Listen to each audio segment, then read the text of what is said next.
E bentrovati a questa nuova puntata di Target. Intanto un saluto a Giuseppe Moscato che ha gli ultimi giorni di convalescenza e poi tornerà tra di noi. A presto Peppe e benvenuto a tutti i nostri ospiti che vi presento subito e sono Angelo Fregapane, Energy Manager, il dottore Nino Amato, assessore al comune di Agrigento, Sara Gallo e Mattias Lo Pilato per il movimento culturale Il Centro Storico di Agrigento.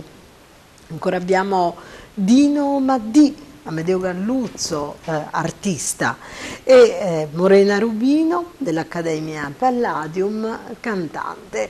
E anche oggi daremo vita ad una puntata di Target nel corso della quale affronteremo tante tematiche diverse. Cominciamo con Angelo Fregapane, che è Energy Manager e con il quale parliamo di energia. Intanto Angelo, perché hai scelto questa azienda tra tante che ce ne sono in un mercato libero? Ma diciamo che da quando il mercato è stato liberalizzato, e cioè è avvenuto nel 99 con la direttiva emanata dalla Commissione europea e poi recepita in Italia con legge Bersani nel 99, il mercato ha aperto le porte fino al 2007 relativamente alle sole partite IVA. A partire dal 2007 si è aperto il mercato open space riguardo a tutte quelle che sono le utenze. Cosa è cambiato e perché di una scelta? Il mercato libero chiaramente pone il cittadino utente e pone le imprese in quanto tali nelle condizioni di poter liberamente scegliere il suo fornitore, cosa che prima in vigenza di Enel non era possibile fare, e di conseguenza il mercato ha subito, diciamo, un'evoluzione che ancora oggi è in totale evoluzione. Perché la scelta dell'energia? L'energia in quanto SPA, con sede a Terni ma che ha il core business in Perugia, dove lì nasce la famiglia Di Matteo, che è poi la ispiratrice di quello che è il marchio L'Energia, ha suscitato in me un enorme interesse. Per quale motivo? Gli operatori grossisti in genere nel settore del mercato libero sono in tanti.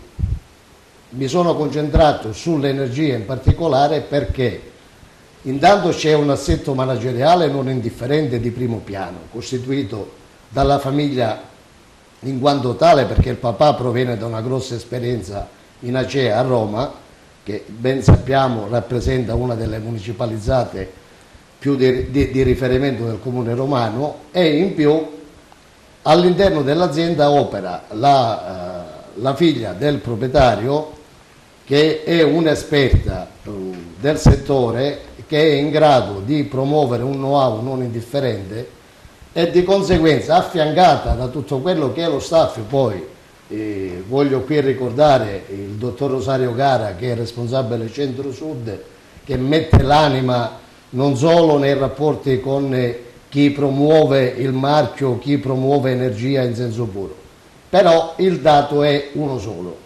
L'energia per me è diventata interessante rispetto a tutto il resto del mercato, perché la proposta che fa all'utenza è una proposta di serietà prima di tutto.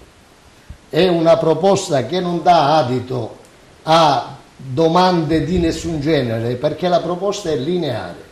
Oggi c'è un gestore nazionale che è il GME, al quale come acronimo corrisponde la gestione del mercato elettrico nazionale, che è un'autorità governativa, quindi non è una società privata, che ogni giorno manda in onda su internet, lo può verificare chiunque, come cittadino o come titolare di azienda, manda in onda dei numeretti. Quelli sono i numeri di riferimento, è il costo dell'energia al POD, che è il point of delivery, dicono gli inglesi, il punto di arrivo dell'energia. Quel prezzo nell'arco dei 31 giorni o 30, in base alla composizione numerica del mese, determinano una media ponderata. Quella media fa scaturire all'inizio di ogni mese successivo al consumo il costo dell'energia. È su quel numero che l'energia va a fatturare ai propri clienti, ragione per cui non siamo abituati a vendere sconti del 10, del 20, del 30, sono tutte bufale che vanno censurate poi dall'autorità governativa. Noi siamo per una proposta seria, quello è il numero, lo mettiamo in contratto, lo sottoscriviamo e su quello siamo pronti a fare le battaglie. Anche perché molto spesso, per esempio, c'è poca chiarezza o comunque da parte del consumatore non è facile risalire ai costi che trova nelle bollette, nei contratti, le postille. Insomma, tante volte questo mercato liberalizzato ha anche complicato un po' la vita al consumatore. L'ha complicato per certi versi, se però valutiamo il tutto in totale trasparenza possiamo dire, se io oggi, io magari non ho la cultura per poter fare determinate intrusioni su internet, ma avrò mio figlio, avrò mia nipote che possono aiutarmi e ogni fine del mese vado a controllarmi quel numeretto e poi me lo ritrovo regolarmente fatturato, dico che la mia azienda non mi sta fregando una lira, non so se rendo l'idea. Però è chiaro che tanta gente specula su questo, tanti operatori speculano su questo, proponendo offerte improponibili che poi chiaramente danno adito a tutta una serie di malintesi, ben che vada, perché poi spesso e volentieri interviene l'autorità di governo che va a censurare e sanzionare pesantemente queste società. Siccome il sito è pubblico, lì possiamo vedere quali sono le società che non hanno operato secondo le regole di mercato. Lì non troverete sicuramente l'energia. Nino Amato, tanti anni di politica alle spalle, da un ventennio circa, comunque si confronta con i problemi della nostra realtà, della nostra città e ha vissuto anche questo momento di rinnovamento della politica. Intanto io volevo chiederle, di fatto rinnovamento c'è stato e lei che l'ha vissuto comunque in questo lungo arco di tempo, come lo valuta? In realtà credo che la prima cosa da dire nel vero cambiamento è che c'è una grossissima difficoltà di amministrare perché negli anni si è notato, e questo purtroppo non è un problema solo del comune di Agrigento, ma un po' di tutti i comuni, e più grosso è il comune maggiore è la difficoltà, quindi i comuni capoluoghi sicuramente vivono il problema economico in questo momento ancora in maniera più pesante rispetto ai piccoli comuni.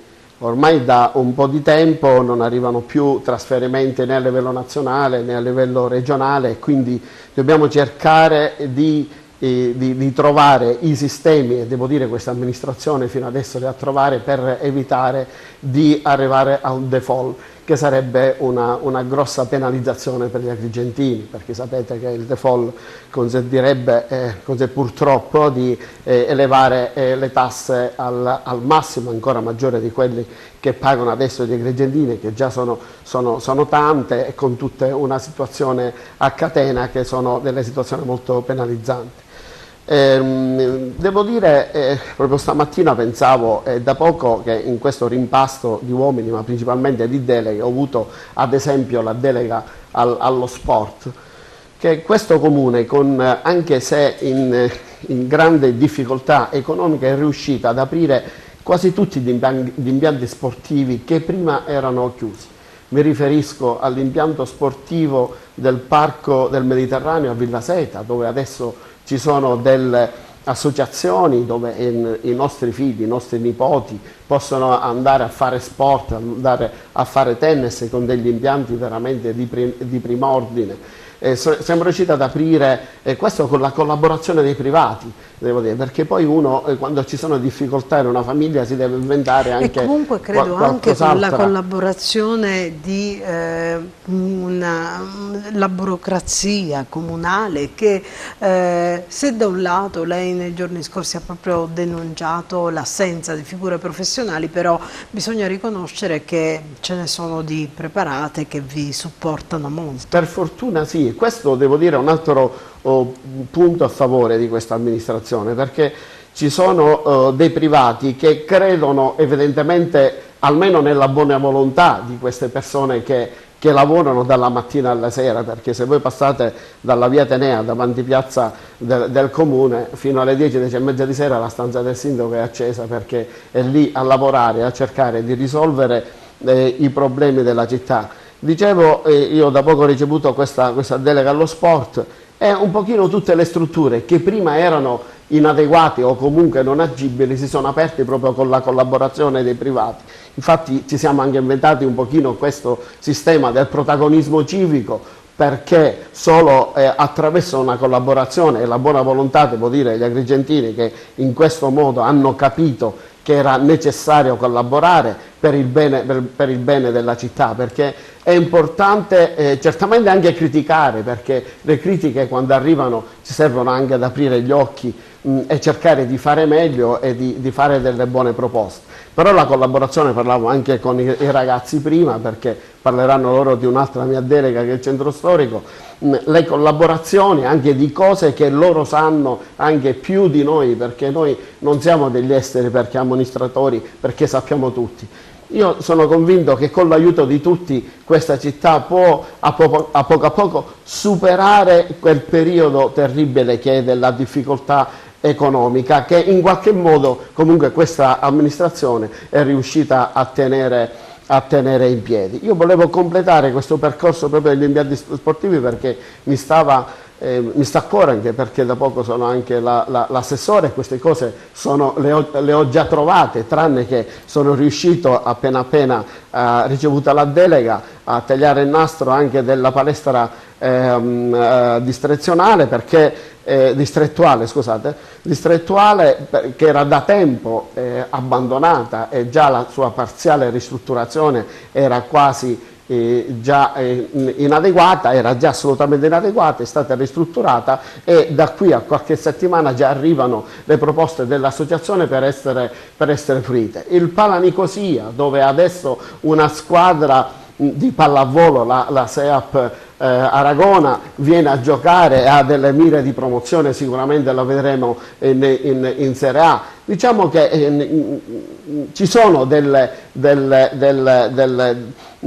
strutture che comunque da tantissimi anni chiuse, adesso le abbiamo riaperte. Al meglio non c'è mai fine, i progetti ci sono, vanno avanti, c'è questa progettualità importante che sono convinto che cominceranno gli effetti a vedersi fin dal prossimo anno, che è Girgenti 2020, che sicuramente daranno lustro e cambieranno anche il profilo totale della nostra città. Ok, grazie Assessore. Saragallo, l'assessore ha introdotto in parte anche questo vostro impegno, questa associazione culturale che avete fondato e che ha come denominazione il centro storico di Agrigento, perché comunque voi siete molto legati al centro storico e avete un legame viscerale che vi viene proprio dal vostro esserci nati, cresciuti, famiglie che lo hanno amato e vi hanno educato ad amare questo centro storico. Cosa rappresenta intanto per voi il centro storico di Agrigento? Il centro storico è casa nostra, noi proprio lo amiamo profondamente come se fosse casa nostra. Il centro storico di Agrigento, come sito internet, come blog, come pagina Facebook, nasce proprio per trasmettere questo amore, perché comunque adesso Agrigento, il centro storico, è diventato come una periferia, non è conosciuto da tutti. Allora noi, attraverso vari post che possono rappresentare delle iniziative, delle fotografie, cerchiamo di trasmettere questo nostro amore e invitare i cittadini a venire a conoscerlo, perché comunque sono là le nostre radici, perché è abbandonato del resto, e come dice l'assessore, alla fine non può dipendere tutto dall'amministrazione, dipende anche da noi cittadini, cercare di migliorare la nostra città, che va dalla pulizia ma anche da come viene mantenuta, da come vengono mantenute le strutture, è tutto un insieme, del resto si collega tutto. Tu sei una giovane di belle e buone speranze, sani principi, traspaiono veramente dei bei valori da quello che dici. Cosa possiamo fare secondo voi, noi cittadini, per il centro storico? È una bella domanda. Perché no? Noi per esempio adesso, con la collaborazione di Carmelo Cantone, che salutiamo, stiamo organizzando insieme a Mattias ovviamente una passeggiata per le vie del centro storico. Questa passeggiata è finalizzata al turismo, alla cultura e allo sport, perché alla fine, essendo quasi tutta in salita, si farà abbastanza sport. E noi, innanzitutto come giovani rappresentanti del centro storico, racconteremo la storia degli antichi palazzi. E devo dire che la maggior parte di questi palazzi hanno fuori dei grandi cartelloni con scritto "si vende", quindi sarebbe un bellissimo modo, oltre che far conoscere quello che è la storia di questi palazzi, di chi vi ha abitato prima. Abbiamo case come la casa del Grande Politi, abbiamo scoperto per esempio che vi è all'interno, accanto alla sua casa, uno dei primi teatri di Agrigento, un teatro privato che è stato creato mentre era in fase di costruzione, il Teatro Pirandello. Una storia così affascinante, così ricca, che veramente la creazione di questa passeggiata, di questo evento, mi ha fatto innamorare ancora di più del mio quartiere, perché ho scoperto cose che non conoscevo. E sarebbe bello che appunto tutti i cittadini, i giovani soprattutto, comprassero casa, proprio rivitalizzare il centro storico, farlo rinascere. E questo, il nostro scopo è far rinascere il centro storico semplicemente abitandolo. È bello il fatto che ci siano molti turisti in questo periodo, ma proprio tanti, grazie a tutta una serie di B&B che sono sorti. Però perché no? Oltre ai turisti, perché proprio non abitarlo, non creare questo, diciamo, nuove famiglie all'interno, quindi non essere più periferia, ma essere centro, e magari un giorno poter portare anche delle attività, dei locali, delle attività commerciali, delle antiche botteghe. Molti hanno questo progetto, ci stanno lavorando a poco, ma hanno questa intenzione, e sarà anche grazie a noi, perché ovviamente se il centro storico è abbandonato non conviene investire, ma se nascono tutta una serie di iniziative, se i cittadini stessi contribuiscono per migliorarlo, naturalmente potranno nascere tutta una serie di attività commerciali che faranno girare l'economia. È tutto collegato. Mattias, ma dimmi, come si vive in questo momento nel centro storico di Agrigento? Chi non vive nel centro storico non ha la percezione esatta di cosa possa significare poter anche ascoltare dei suoni, dei profumi, certo, in taluni casi anche dover impattare con un degrado che c'è. Quali emozioni vive chi sta nel centro storico? Le emozioni che uno vive nel centro storico sono le emozioni che, come lo faccio io, lo vivi per la prima volta. Quindi emozioni che provi a come che si può dire, a esprimere, o a farlo come visitatore o come turista, attenzione. Io che lo vivo, il centro storico per me è come se fosse casa mia, è casa mia, come molte altre persone. Gli odori, le tradizioni, le dominazioni che abbiamo vissuto e che ancora oggi noi percorriamo in quelle piccole 7 strade di Girgenti, come la definisce l'amministrazione comunale. Il centro storico di Agrigento, per chi non lo conosce, appunto nasce il nostro blog, il nostro sito, che in 3 mesi, dall'1 giugno all'1 settembre, ha raccolto 13.800 visitatori nel sito, quindi valorizzando il punto di riferimento che è Santa Maria dei Greci, la cattedrale, circuito Alta e Fede, gestito da ragazzi, chiamata l'Associazione Ecclesia Viva, volontari che cooperano nel territorio, che mettono a disposizione il loro tempo per tenere viva le passeggiate, più che altro nel centro storico. Come diceva l'assessore Amato, oltre che la sera fino alle 10:30 il sindaco lavora, ci sono anche fino all'1, alle 2 di notte chi passeggia nel centro storico, come una passeggiata dopo cena per vedere i 2 lati positivi, il lato che è mattutino e il lato serale. Passeggiata per vedere la differenza che c'è mattina, di sera. Quello del degrado è quello che noi stiamo vivendo, che è quello dei crolli, ahimè.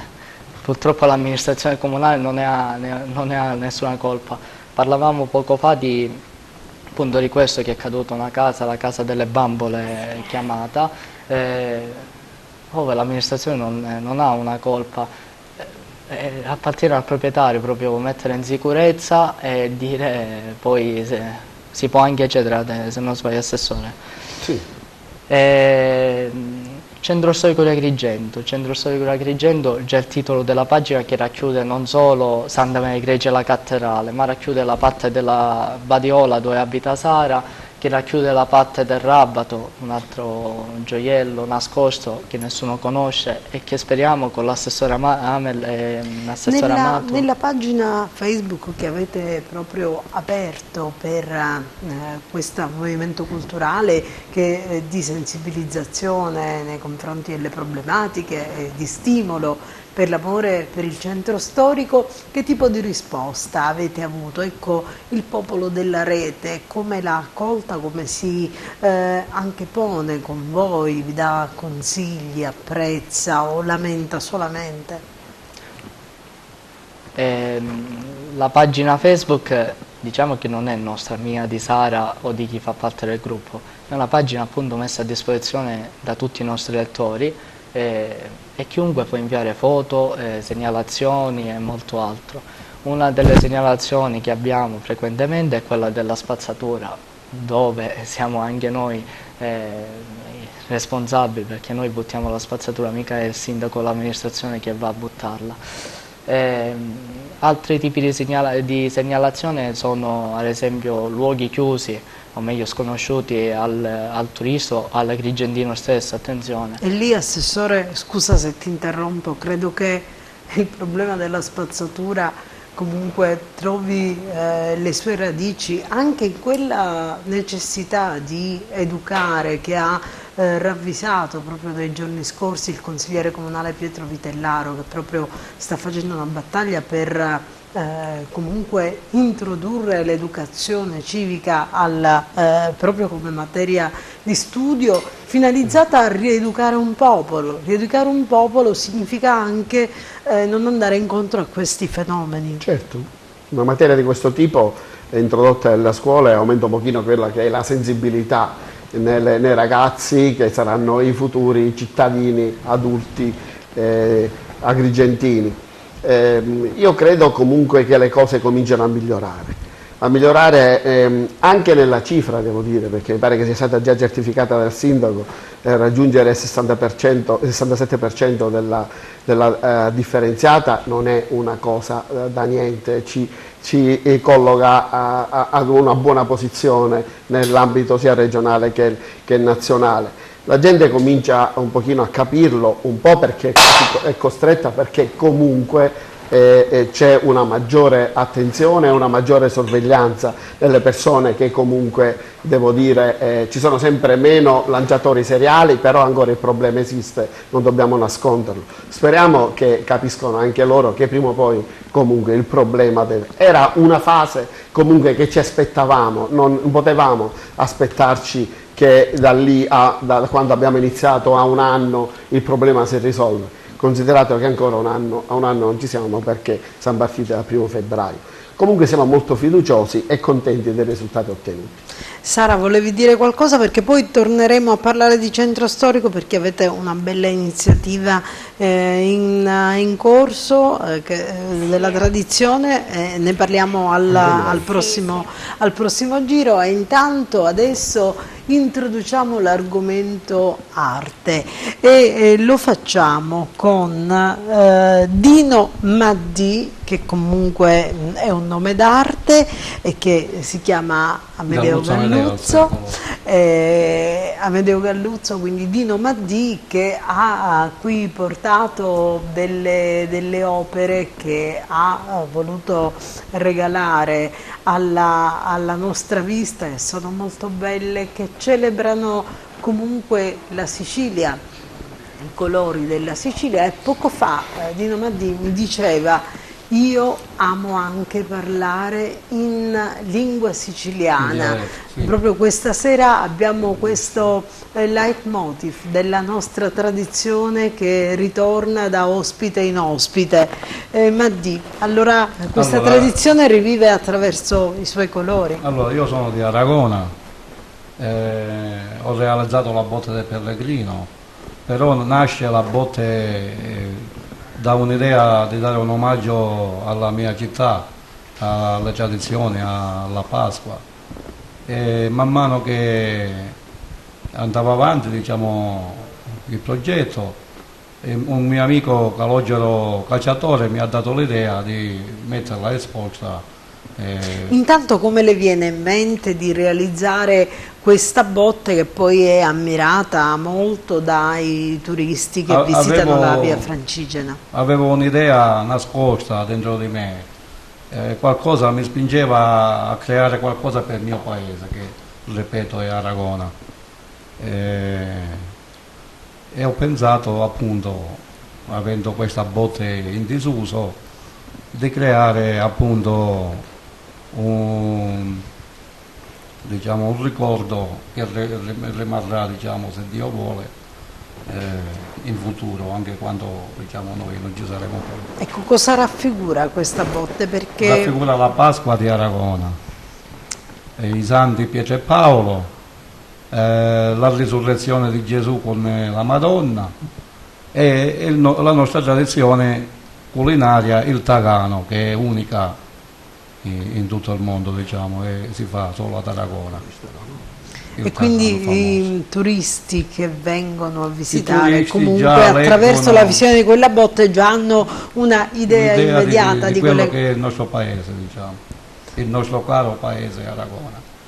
Bene, grazie Maddi. Adesso io vorrei ascoltare la nostra cantante Morena Rubino dell'Accademia Palladium. Morena, intanto quanti anni hai? Tu sei una bellissima ragazza, come vediamo. Ho 18 anni, vengo da Palma di Montechiaro e studio canto da ben 7 anni, dall'Aminio da Palladium. Quindi hai iniziato a cantare giovanissima? Sì, avevo 11 anni. 11 anni ed è stata una passione che hai sempre avuto, fin da piccolina? Sì, comunque. Sempre da piccola. Ascoltami, tu hai comunque delle canzoni in particolare che ti ispirano, oppure un genere musicale che preferisci cantare rispetto ad altri? Beh sì, ho molto una cantante che più preferisco, è la Pausini. Sono sempre stata appassionata dalle sue canzoni, dal suo genere.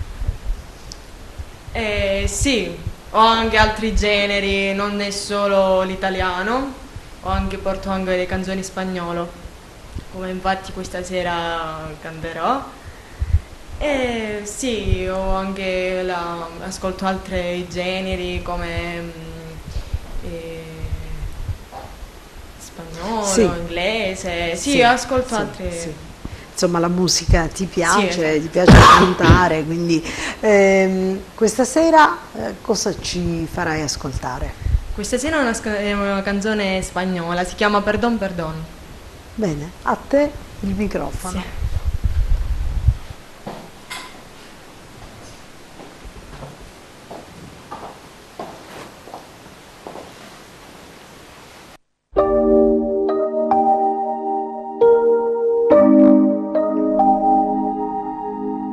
Perdóname por ver colores en un cielo gris, por convencerme que a tu lado iba a ser feliz. Perdóname por entregarme a ti. Te imaginas sincero cuando no era así, y si tenías ojos era para mí. Discúlpame, pero qué tonta fui. Te idealicé a mi lado en mis noches y días, y me aferré a la idea que tú eras el amor de mi vida. Hoy te pido perdón, perdón, perdón por haberte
Entrega mi alma a tus brazos, voy a confiar mi cuerpo en tus manos. Perdón, perdón, perdón, por crearme esta falsa historia de amor.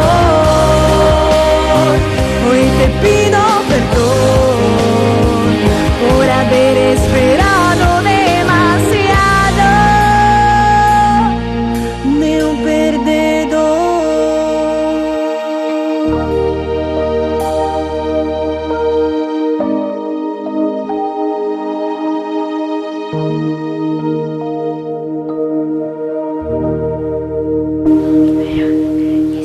Bravissima Morena, complimenti, una gran bella voce, una bellissima Grazie. presenza, noi ti auguriamo veramente tanto, tanto successo. Grazie. Torniamo a parlare di energia con Angelo Fregapane. Angelo, qual è la vostra offerta, perché un consumatore dovrebbe scegliere comunque l'energia piuttosto che altri?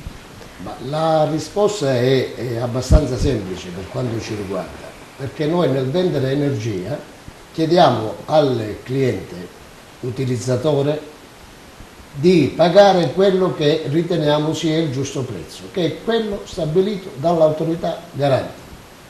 Il GME nel fare quei numeri non fa altro che dire cosa è il costo ufficiale dell'energia.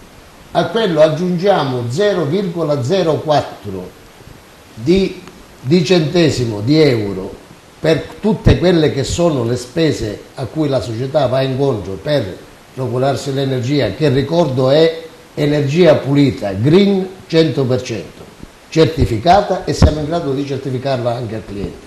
E in un momento in cui siamo assaliti dalle notizie di CO2 in continua espansione, ritengo che l'offerta green abbia già un primo grosso significato.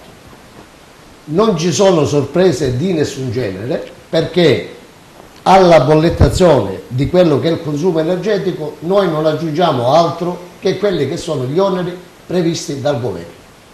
Ragione per cui le accise, l'IVA sul consumo e tutto il resto, che non è di nostra pertinenza ma che viene imposto a tutte le società che operano nel settore, fanno parte della bollettazione finale. Ragione per cui noi non ci aspettiamo di avere nessuna sorpresa, anzi, per aggiungere trasparenza a quanto già è di per sé trasparente, noi intendiamo essere i consulenti del nostro utente finale.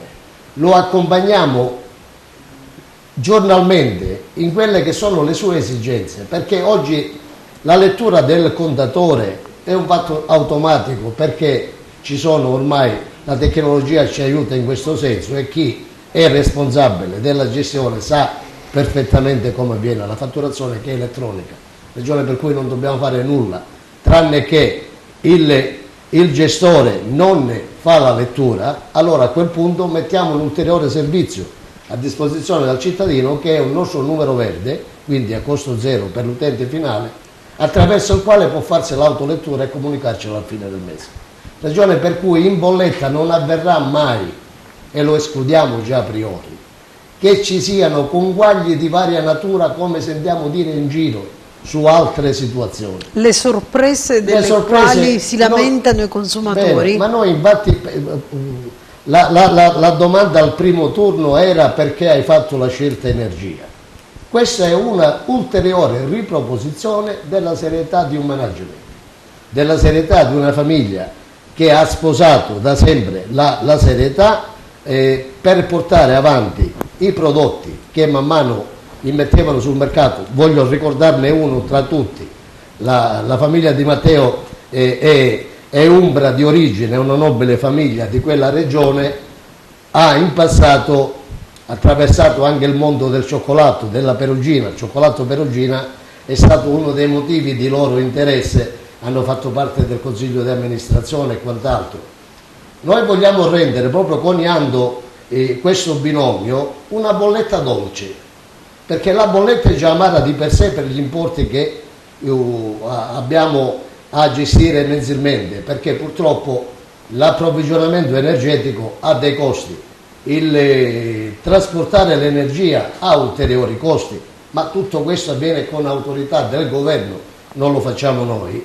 La gestione del contatore semplice ha dei suoi costi, perché c'è una manutenzione e tutto il resto, ma non è un nostro costo, noi lo sopportiamo per conto del cliente e poi lo fatturiamo, ma sono numeri certi perché li stabilisce il governo italiano.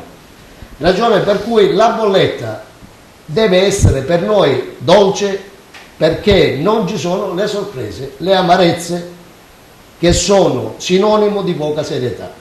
Ragione per cui siamo in condizione di garantire urbi e torbi una bollettazione che è il reale consumo di quello che la lettura del contatore ci trasmette. È chiaro che l'utente finale deve essere attento nel capire determinate cose e in questo noi lo accompagneremo attraverso la nostra consulenza quotidiana, attraverso anche gli uffici centrali che sono sempre pronti a rispondere, perché molto spesso il consumatore finale non è attento. Capisco che sono numeri complicati e letture complesse, però su alcuni aspetti anche l'utente deve stare attento, perché se una persona si vede fatturare una monoraria deve sapere che già a priori pagherà un costo alto, perché è la fascia più alta. E allora, siccome oggi i contatori di ultima generazione, certo, se uno ha un contatore ancora dell'Enel di 40 anni fa, la lettura per fascia non avviene, ma oggi per fortuna ci sono i contatori a lettura elettronica. Consumare e pagare su 3 fasce comporta un risparmio energetico non indifferente, perché le 3 fasce F1, F2 e F3 rapportate al periodo in cui si ha necessità di energia comportano una lievitazione del prezzo a meno, ragione per cui la F1 che è la più alta, la F2 che è la mediana, la F3 che è quella che è poi la notturna dalla mezzanotte o dalle 11 fino alle 7 del mattino. Se usufruiamo di questo primo passaggio, penso ad esempio a un'azienda che conserva il pesce. Immaginate i frigoriferi accesi tutta la notte, cosa consumano? Se ho la fascia 3 e non ho una monoraria o una bioraria, chiaramente ho già risparmiato sul costo dell'energia. Ma potremmo fare un'intera trasmissione dedicata ai numeretti del contatore. Bisogna stare attenti. In questo noi ci impegniamo su un dato: la nostra serietà di consulenza prima di tutto, prima di firmare il contratto. Grazie.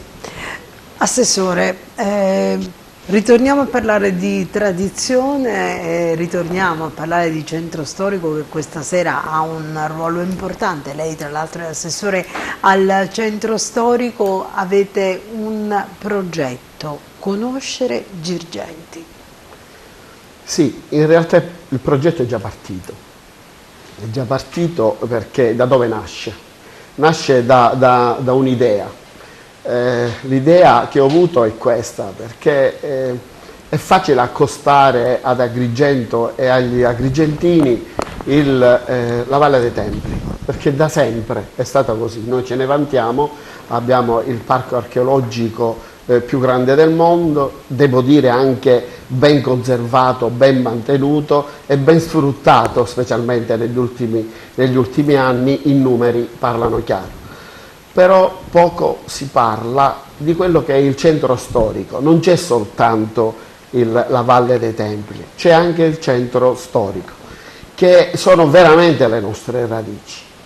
E in questo senso l'idea è che il progetto è già partito, l'idea è di stimolare i ragazzi nelle scuole e in particolare delle terze medie di Agrigento nel loro percorso extracurriculare di approfondire lo studio del centro storico, che sarebbe lo studio delle proprie radici.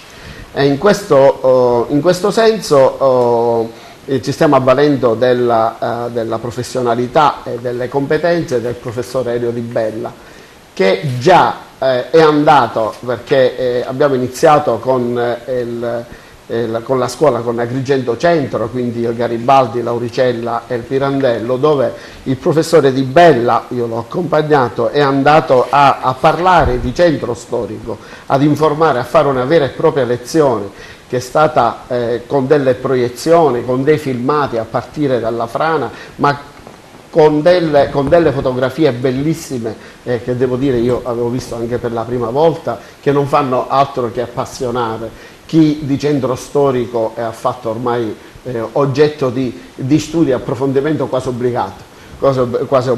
Per cui alla fine di questo processo di informazione nelle varie scuole, alle terze medie, i ragazzi andranno a fare una visita guidata. Qui c'è una guida, Mattias sarà una delle guide, dove la prima parte loro andranno a vedere, perché saranno in 2 distinti momenti durante l'anno.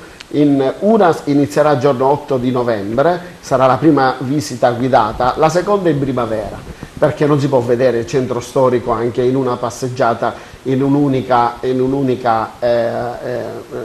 così passeggiata. Quindi i ragazzi durante questa passeggiata avranno le guide che spiegheranno loro non solo i tesori che ci sono all'interno del centro storico, quindi Santa Maria dei Greci, Santo Spirito, la chiesa di San Giorgio, ma spiegare anche la storia che è scritta all'interno di quei vicoli, di quei cortili, tutto questo in un linguaggio sicuramente a loro molto, molto comprensibile. La cosa bella è che alla fine di questo percorso, che intanto questa cosa sarà istituzionalizzata, perché ogni anno si ripeterà con le scuole, con le guide, quindi ogni anno le terze medie andranno a visitare il centro storico dopo il periodo di studio, ma a questo progetto saranno collegati altre iniziative. Una di queste che addirittura così arriverà in America con la collaborazione di altri agrigentini che sono in America. Uno di questi è l'ideatore, che poi è l'ideatore, che è Giuseppe Taibbi, dove i ragazzi alla fine faranno un elaborato sotto forma di in DVD o sotto un elaborato scritto, in questo modo che sarà caricato in un portale che si chiamerà Wikigento, dove il nome di Agrigento si riecheggia, dove questo portale, che in America parlerà di Agrigento, troverà scritti migliori elaborati da parte di questi ragazzi. Quindi in Vendola ci sono una serie di cose e altre realtà ce ne sono. Qualcuna mi è nata sentendo parlare i ragazzi a proposito della lingua siciliana. Magari non so se se possiamo dirlo, perché possiamo concepire qua, perché io essendo montapertese, lavorando molto anche su Montaperto, sui cortili che meglio conosco, perché per imparare il centro storico io anche domenica scorsa assieme al professore Di Bella abbiamo cercato di capire quale percorso far fare meglio ai ragazzi, cronometrando i tempi per cercare evidentemente di fare un percorso adeguato. Ho fatto alcuni progetti che i migliori vorrei portare all'interno del centro storico. Uno dei progetti era quello di raccogliere una serie di poesie in vernacolo, quindi in siciliano. Io ho avuto la fortuna di trovarne anche dai primi del Novecento fino adesso, nei contemporanei, mettendole in degli scrigni, io li chiamo, bellissimi, importantissimi, perché alcune delle poesie sono veramente dei cenni storici importanti, che sono delle testimonianze storiche importanti di quel determinato periodo. Chissà che può nascere con la collaborazione, poi magari la svilupperanno loro di raccogliere queste poesie che riguardano prettamente un'altra zona di Agrigento. Quella riguardava Montaperto, adesso lo potremmo fare per il centro storico, perché i turisti che passano, che visitano alcune case, possono trovare anche questi opuscoli che sono testimonianze di una vita vissuta tanti anni fa. Grazie Assessore e continuiamo a parlare di centro storico. Sara Gallo, voi per rivitalizzare il centro storico avete anche lanciato un'iniziativa che si terrà nei prossimi giorni. Rispettiamo le nostre tradizioni, del resto le festività per la commemorazione dei defunti stanno arrivando. Di che cosa si tratta? Sì. Diciamo che solitamente, essendo io molto social, ogni anno mi piace condividere un brano di Camilleri tratto dai suoi racconti quotidiani che parla proprio della festa dei morti, per il semplice fatto che quello che lui racconta delle sue esperienze di quando era piccolo, della festa dei morti, di come veniva appunto festeggiata da quando era piccolo, io l'ho vissuto perché mia nonna l'ha tramandato a mia mamma l'ha tramandato a noi quando eravamo piccole, io e mia sorella. La tradizione dei morti come appunto questa sorpresa, questi doni che portavano i cari defunti ai bambini, far trovare al centro del salone un bel vassoio di dolci come abbiamo portato qua, anzi colgo l'occasione per ringraziare il panificio Dispensa e il Bar Don Bosco che ci hanno gentilmente offerto questi bellissimi e buonissimi dolci. L'iniziativa serve appunto, non è un'iniziativa che faremo noi in qualche locale, perché molte persone noi siamo abituati che ci fermiamo per strada, chiacchieriamo. Dopo che ho creato questo evento mi hanno fermata e mi hanno detto: ma senti, dov'è che dobbiamo farla questa cosa che non l'ho capito? E ho detto: a casa tua. Era questa la risposta. Dico: a casa tua? Fa come a casa mia? Dico: sì, tu devi semplicemente andare in un bar, andare al panificio, compri dei dolcini, compri un regalo a tua figlia, a tua nipote e rispetti le tue tradizioni, perché alla fine si sta propagandando tutta una serie di tradizioni anglosassoni che, per carità, possono sembrare simpatiche, ma non ci appartengono. Perché non mantenere quelle che sono le nostre tradizioni? Alla fine la storia dice chi siamo noi, la storia è tanto bella, dalla storia dobbiamo prendere quelli che sono gli antichi fuochi anziché le ceneri. È una frase che abbiamo condiviso in questi giorni proprio sulla pagina, quindi l'iniziativa è proprio questa: ricordiamoci che siamo agrigentini, che siamo siciliani, che abbiamo una storia che ci invidia tutto il mondo, presuppongo, abbiamo una storia bellissima, per cui manteniamo vive queste tradizioni. È una cosa veramente... Io trovo le tradizioni stupende, io sono fortemente attaccata al quartiere pure per questo, perché poco fa facevi la domanda com'è che lo viviamo nel centro storico. Noi lo assaporiamo, quella che è la storia, i rapporti con i vicini di casa, quest'amore fraterno. Per esempio, volendo parlare appunto del bar, del panificio, appena hanno saputo che abbiamo creato questa iniziativa e che voi gentilmente ci avete invitati, hanno detto: no, guarda, assolutamente porta i nostri dolci, perché c'è questo rapporto fraterno, c'è una disponibilità, c'è un'atmosfera veramente magica, posso dire magica, antica, tanto amore, tanta convivialità. Il centro storico posso riassumerlo con una parola: convivialità.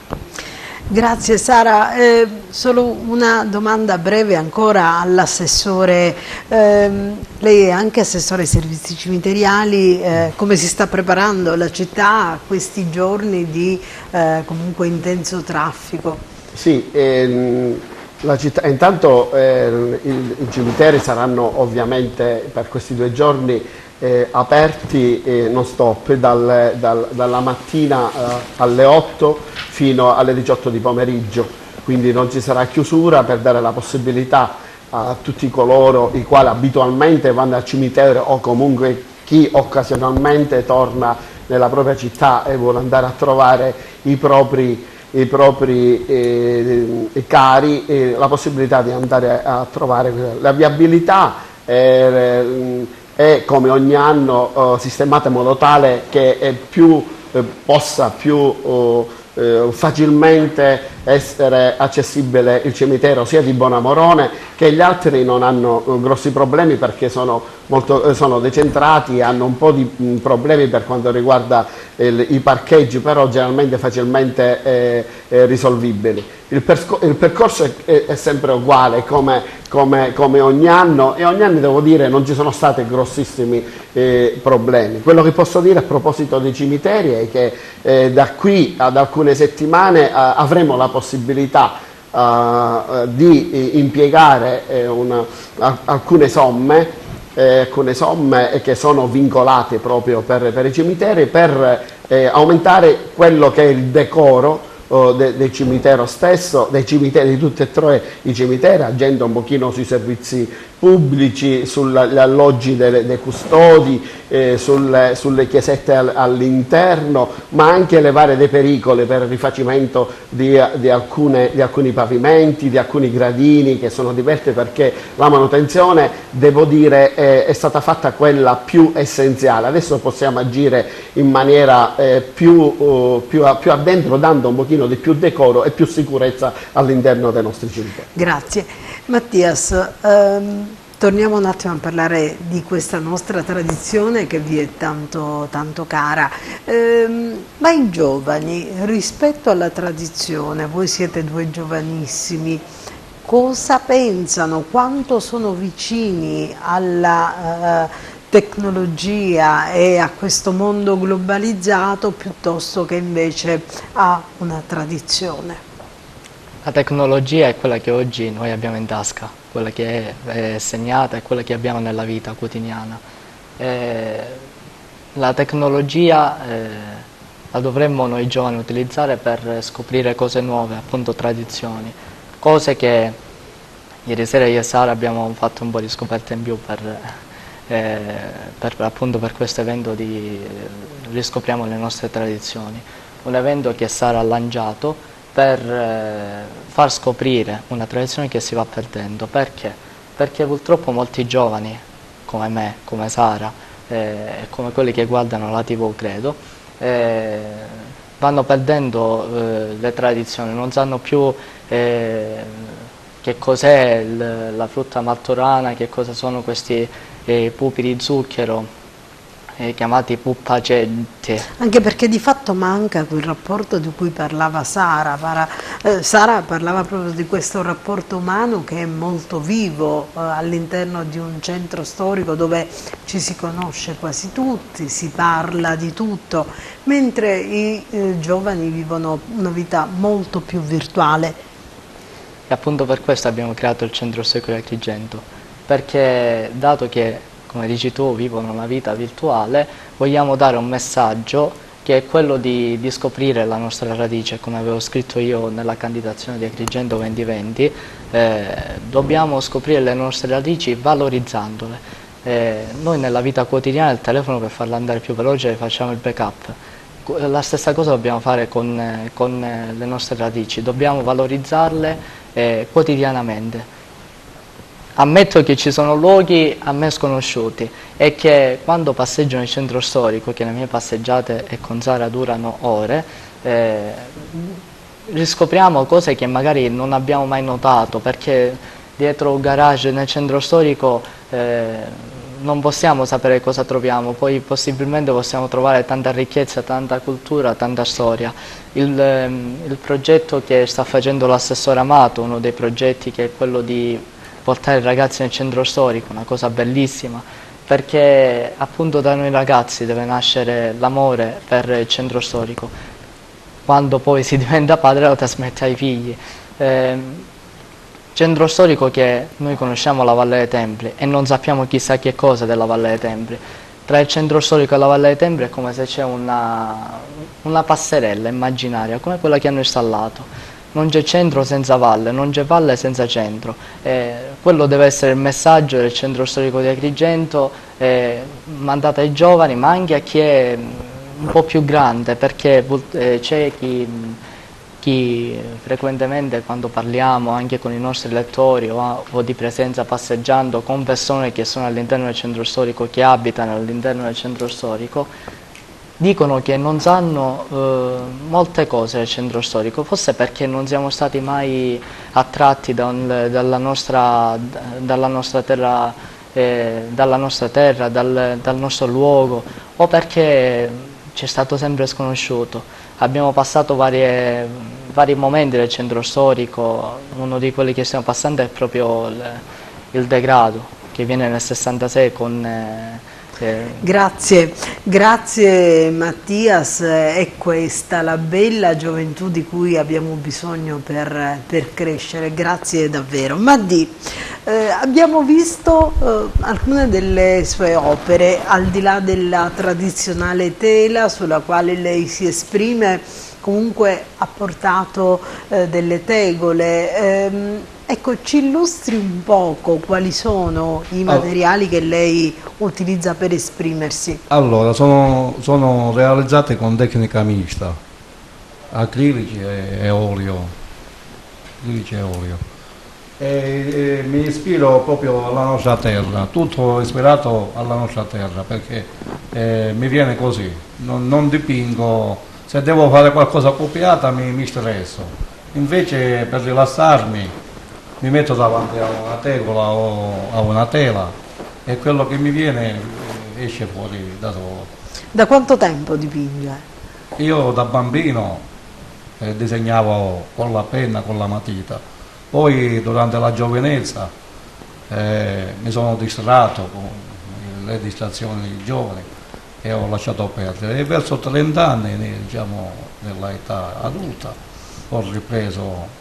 Ha mai realizzato una mostra, qualcosa? No, mostre niente, faccio, vendo, regalo, non riesco mai a fare una mostra. Diciamo. E insomma, chissà che magari da questa sera non decida di mettere da parte un bel po' di materiale per poter offrire comunque questa grande bellezza dalle caratteristiche marcate della nostra Sicilia ad un pubblico vasto. E tutto, volevo sottolineare questo canale, diciamo, la tegola e coppa, natalizio, perché praticamente quando è periodo natalizio è così, si appende la presa, diciamo, sulla presa, diciamo, si mette la spina elettrica e accendono le luci. Periodo di Natale. Quando poi finiscono le feste si gira. Double fast praticamente.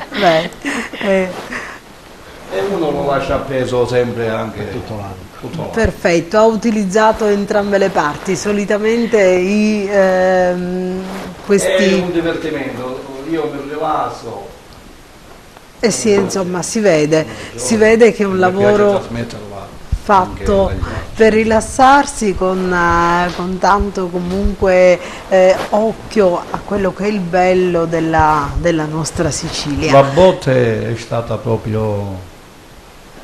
mi sono stupito io stesso, diciamo. Sì, si vede, è veramente bellissima. Insomma, mi sa che Dolce & Gabbana l'hanno pure copiata da lì qualche cosa. Poi c'è no, sono i colori della Sicilia. Poi c'è la cosiddetta quartara, che ho trovato in mezzo alle campagne, una quartara tutta rotta. Allora l'ho ingollata e l'ho cucita con il fil di ferro. Come si faceva prima?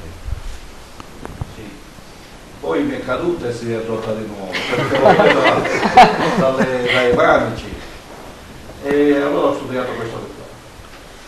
Quindi chi la maneggia la prende di qua e così, perché è tutta legata. Complimenti, ci sono tutti i simboli della nostra Sicilia e della nostra tradizione. Il mio passaporto, diciamo. Complimenti e grazie. Morena. E allora Morena, quali sono? Cosa ti aspetti, diciamo, per il tuo futuro? Hai idea di continuare su questa strada, sulla scia del canto, oppure comunque ti rivolgerai a professioni diverse, studi tradizionali? Cosa? Sì, no, continuerò a cantare perché questa è la mia passione. E sì, andrò anche incontro ad altre passioni perché, come state essendo giovani, si sa, ci saranno anche altre strade da prendere, ma spero di raggiungere i miei obiettivi. Qual è il Continuare. tuo? Qual è? Vorresti diventare una cantante di successo? Ti impegnerai per diventare una Sì. cantante di successo? Sì, sì, mi impegnerò tantissimo. Anche se sai che la strada comunque è piena di ostacoli, insomma non è facile, però sei Sì, fortemente spero di continuare, di superare quegli ostacoli. e noi ti auguriamo veramente tanta fortuna.